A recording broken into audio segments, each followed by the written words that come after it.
Assalamualaikum warahmatullahi wabarakatuh. Waalaikumsalam warahmatullahi wabarakatuh. Bagaimana kabarnya? Alhamdulillah sehat.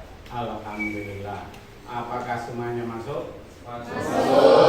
Alhamdulillah. Kalau begitu mari sebelum pembelajaran ini kita mulai, kita awali dengan doa terlebih dahulu. Ketua kelas silakan untuk memimpin doa. Berdoa mulai. A'udzubillahi minasyaitonirrajim. Bismillahirrahmanirrahim. Alhamdulillahi rabbil alamin. Ar-Rahmanir-Rahim. Maliki yaumiddin. Iyyaka na'budu wa iyyaka nasta'in. Ihdinas siratal mustaqim. Siratal ladzina an'amta 'alaihim ghairil maghdubi 'alaihim waladdallin. Rabbighfirli wa liwalidayya wa lil mu'minina amin. Rabbi ishrah li sadri wa yassir li amri wahlul 'uqdatam min lisani yafqahu qawli. Ya Fattah ya Alim iftah lana babana bil Qur'anil azim. Nasrum minallah wa fathun qarib wa basyiril mu'minin. Allahumma nawwir bi kitabika basri wa amali bihi lisani wasrah bihi sadri wastamil bihi jasadi bihaulika wa quwwatik fa innahu la haula wa la quwwata illa bik wa innahu la haula wa la quwwata illa billahil aliyyil azim. Terima kasih. Mudah-mudahan kita yang bisa mencapai Allah Subhanahu wa taala dan semuanya diberi kelancaran. Allahumma Amin. Untuk selanjutnya kita akan masuk kepada diskusi yang kita diskusikan pada siang hari ini, yaitu tentang sumber-sumber hukum Islam. Tentunya kita sudah melaksanakan atau mengerjakan sholat, mengerjakan wudu. Nah, semestinya kita sudah memikirkan sebelumnya bagaimana para ulama, para ahli-ahli terdahulu mengetahui tata caranya sholat, mengetahui tata caranya wudu, mengetahui bacaan sholat. Nah, pikiran kita yang seperti itulah yang membuka kita untuk mengetahui atau cinta kepada ilmu, cinta kepada syariat Islam, akhirnya cinta kepada Allah Subhanahu wa taala. Nah, yang perlu kita diskusikan pada pagi hari ini atau siang hari ini yaitu sumber hukum Islam. Sumber hukum Islam itu dibagi menjadi dua, satu muhtafaq, nomor dua muhtafaq.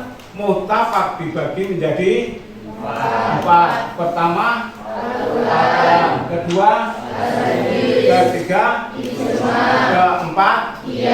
Nah, mukhtalaf itu dibagi menjadi pertama istisna, kedua, ketiga,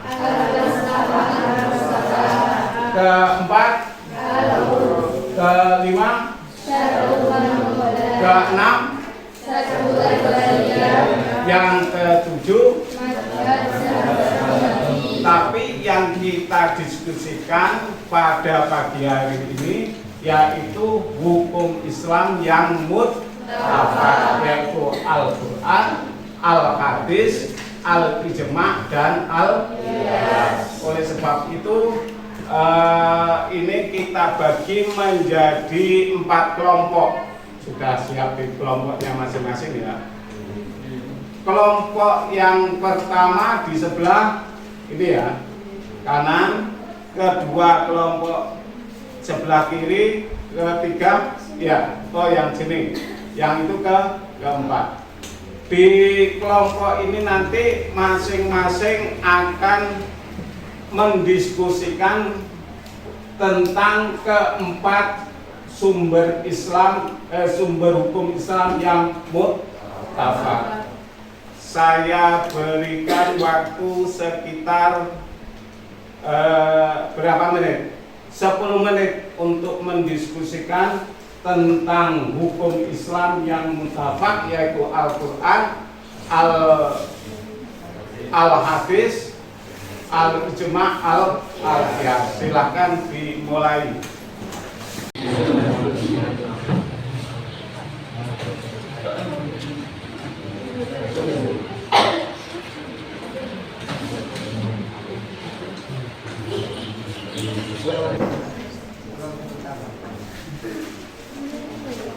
Yang akan disampaikan pada kelompok ahli nanti.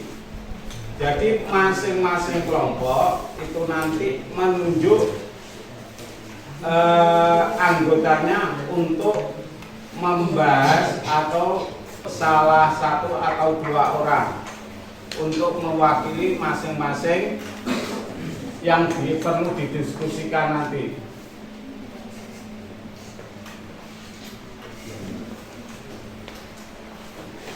Sudah? Waktunya hampir habis, 10 menit.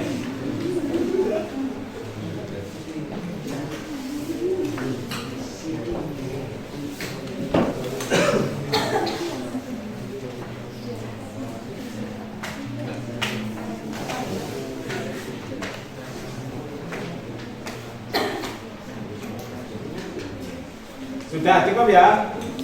Diskusinya per kelompok sudah cukup.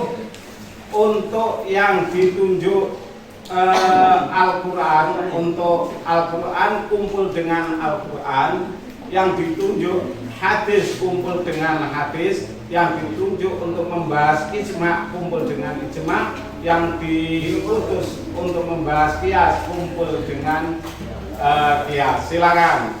Waktunya sama, kurang lebih 10 menit.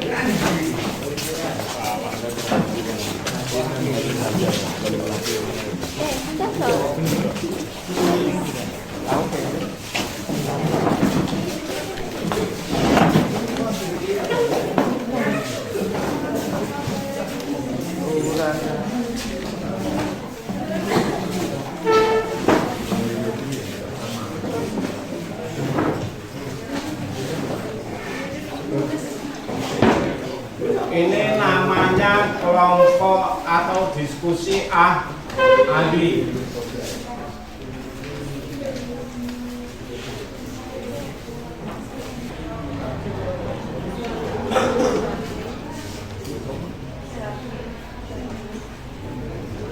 Setelah ini masing-masing ahli nanti menjelaskan kepada kelompoknya masing-masing, anggota kelompoknya masing-masing, setelah selesai diskusi ahli.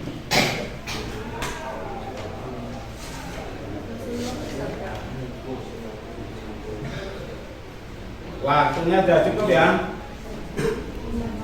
Sekarang kembali ke kelompok asal, dan setelah kembali ke kelompok asal masing-masing menjelaskan kepada anggota kelompoknya. Silakan.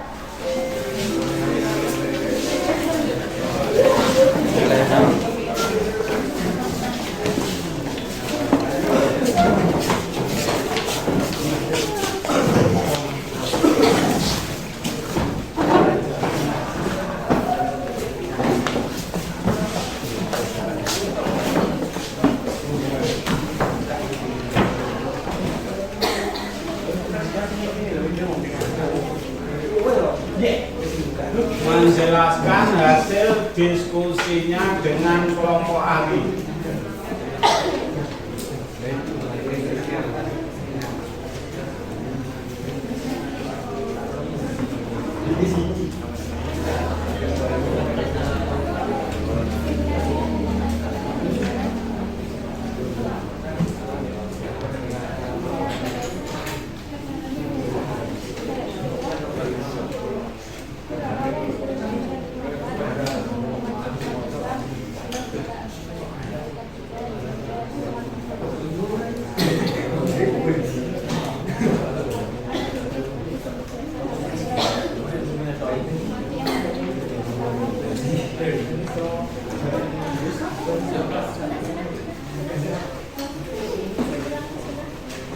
Sudah selesai menjelaskannya.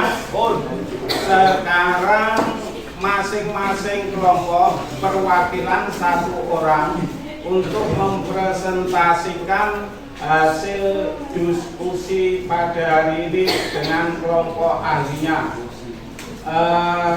Pertama, saya silakan untuk kelompok 1 atau kelompok A. Assalamualaikum warahmatullahi wabarakatuh. Waalaikumsalam warahmatullahi wabarakatuh. Saya di sini sebagai wakil dari kelompok A ingin mempresentasikan tentang materi Al-Quran. Al-Quran secara bahasa artinya bacaan. Al-Quran adalah sumber hukum Islam pertama, terutama karena merupakan firman Allah yang diturunkan kepada Nabi Muhammad SAW menjadi pedoman hidup umat Islam dalam segala aspek, baik akidah, ibadah, akhlak maupun muamalah. Sebagai wahyu yang meyakini kebenarannya, Al-Quran berfungsi sebagai sumber dasar atau undang-undang tertinggi dalam Islam yang menjadi rujukan utama dalam penetapan dan pembentukan hukum-hukum Islam lainnya. Al-Quran telah mencakup dasar-dasar segala macam hukum sehingga semua jenis hukum terdapat dasar-dasarnya dalam Al-Quran. Adapun pokok-pokok isi Al-Quran yaitu akidah, al-wa'du, dan al-wa'id, artinya janji dan ancaman, ibadah, sejarah umat-umat terdahulu, amalan dan syariat. Ada juga asas Al-Quran menetapkan hukum tasyrik yaitu 1. Adamu al-haraj, menyiapkan kesempitan, taklilu at-taklif, keperluan at-tadariju fi at-tashri, berangsur-angsur dalam menetapkan hukum. Sekian presentasi dari saya. Apabila ada kurang lebihnya saya mohon maaf. Wassalamualaikum warahmatullahi wabarakatuh. Waalaikumsalam warahmatullahi wabarakatuh. Kita berikan tepuk tangan untuk kelompok. Barangkali ada pertanyaan untuk kelompok A. Dari kelompok mana yang tanya? Pak, dari sini akan bertanya tentang Al-Quran. Jelaskan penukilan Al-Quran secara mutawatir. Sekian, terima kasih. Saya di sini akan menjawab pertanyaan dari kelompok B, yaitu Al-Quran disampaikan kepada para sahabat langsung menghafal dan disampaikan kepada orang banyak. Dalam penyampaiannya tidak mungkin mereka melakukan kebohongan. Sekian, terima kasih. Terima kasih. Tepuk tangan. Selanjutnya presentasi dari kelompok B. Silakan. Assalamualaikum warahmatullahi wabarakatuh. Waalaikumsalam warahmatullahi wabarakatuh. Saya di sini perwakilan dari kelompok B ingin mempresentasikan materi tentang hadis. Pengertian hadis menurut pengertian istilah adalah segala perkataan, perbuatan, ketetapan, persetujuan atau sifat-sifat yang disandarkan kepada Nabi Muhammad SAW. Secara bahasa, hadis berarti baru, berita atau percakapan. Hadis adalah sumber hukum Islam kedua setelah Al-Quran dan berfungsi untuk menjelaskan serta melengkapi ajaran Islam. Kedudukan as-sunnah sebagai sumber hukum Islam. 1. Hadis menafsirkan ayat-ayat Al-Quran yang masih bersifat mujmal atau global. 2. Hadis membatasi keumuman dalam Al-Quran. 3. Hadis menguatkan hukum-hukum yang telah disebutkan dalam Al-Quran. 4. Hadis menetapkan hukum-hukum yang belum ada dalam Al-Quran untuk memecahkan permasalahan hidup manusia. Jenis-jenis hadis. Hadis qauli, perkataan, segala ucapan atau perkataan Nabi Muhammad SAW yang berisi tuntutan, petunjuk, syarat, peristiwa atau kisah yang berkaitan dengan akidah, akhlak dan syariat. Hadis fi'li, perbuatan, segala perbuatan yang dilakukan oleh Nabi Muhammad SAW yang dapat menjelaskan cara pelaksanaan suatu peraturan syariat. Hadis takfir, ketetapan, persetujuan, sesuatu yang diucapkan dilakukan oleh sahabat di hadapan Nabi Muhammad yang kemudian beliau mendiamkan, menyetujui atau tidak menyanggahnya. Hadis zami, keinginan Nabi Muhammad yang belum terrealisasi karena beliau wafat sebelum menunaikannya. Cukup sekian presentasi dari saya. Wassalamualaikum warahmatullahi wabarakatuh. Waalaikumsalam warahmatullahi wabarakatuh. Berikan tepuk tangan untuk kelompok. Barangkali ada yang ditanyakan mengenai hadis untuk kelompok B, silakan. Berikan tepuk tangan. Oke, anak-anak, berarti diskusi kali ini kita anggap selesai.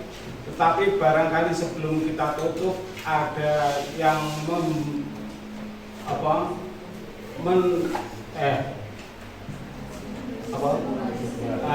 membuat kesimpulan. Ada yang mau membuat kesimpulan, silakan.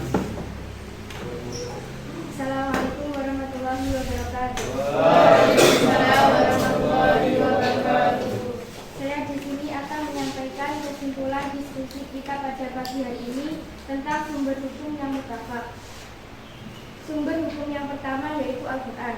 Al-Quran adalah firman Allah yang diturunkan kepada Nabi Muhammad SAW dalam bahasa Arab yang diriwayatkan secara mutawatir dan membacanya adalah ibadah. Sumber hukum yang kedua adalah As-Sunnah. As-Sunnah adalah segala perkataan, segala perbuatan, dan segala ketetapan Nabi Muhammad SAW yang bersangkut paut dengan hukum. Sumber hukum yang ketiga yaitu ijma. Ijma adalah kesepakatan para ulama mujtahid pada suatu masa tertentu tentang hukum syar'i setelah wafatnya Rasulullah. Sumber hukum yang keempat yaitu qiyas. Qiyas adalah menetapkan hukum suatu kejadian atau peristiwa yang tidak ada dasar nasnya dengan cara membandingkannya kepada suatu kejadian atau peristiwa yang lain yang telah ditetapkan hukumnya berdasarkan nas karena ada persamaan ilat antara dua kejadian atau peristiwa tersebut. Sekian kesimpulan dari saya. Wassalamualaikum warahmatullahi wabarakatuh. Waalaikumsalam warahmatullahi wabarakatuh. Terima kasih. Berikan tepuk tangan. Berarti diskusi kali ini kita sudah anggap selesai, tapi yang perlu diperhatikan bahwa kita sudah mengetahui sumber-sumber hukum di dalam Islam, yaitu sumber muttafaq dan sumber hukum mukhtalaf. Kita mengetahui saat ini barangkali masih secara global. Untuk selanjutnya kita akan lebih giat menuntut ilmu, mencari rincian-rincian tentang hukum-hukum, mempelajari secara khusus Al-Quran, mempelajari secara khusus hadis, mempelajari secara khusus ijma, dan mempelajari secara khusus qiyas. Dan mudah-mudahan untuk selanjutnya kita akan membahas lagi tentang mukhtalaf. Mudah-mudahan, Allahumma amin. Sebelum kita tutup diskusi kali ini, mari kita berdoa bersama-sama. Silakan untuk ketua kelas memimpin doa penutup. Chandra berdoa mulai.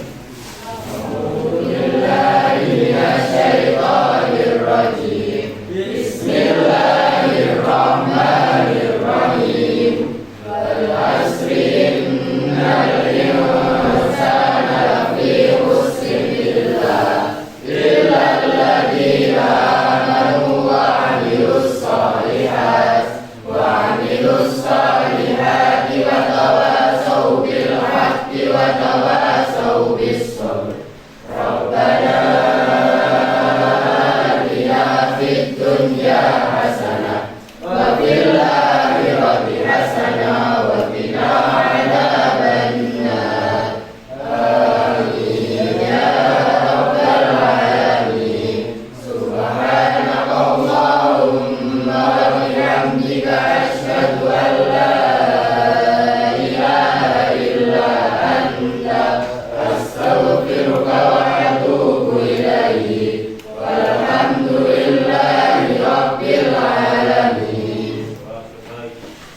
Marilah kita tutup dengan bacaan hamdalah. Alhamdulillahirabbil alamin. Wassalamualaikum warahmatullahi wabarakatuh.